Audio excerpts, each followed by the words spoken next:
I never saw the messenger of Allah, peace be upon him,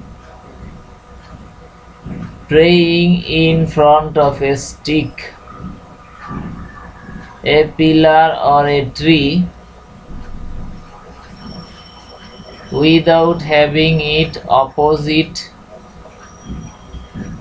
his right or left eyebrow, and not facing it directly.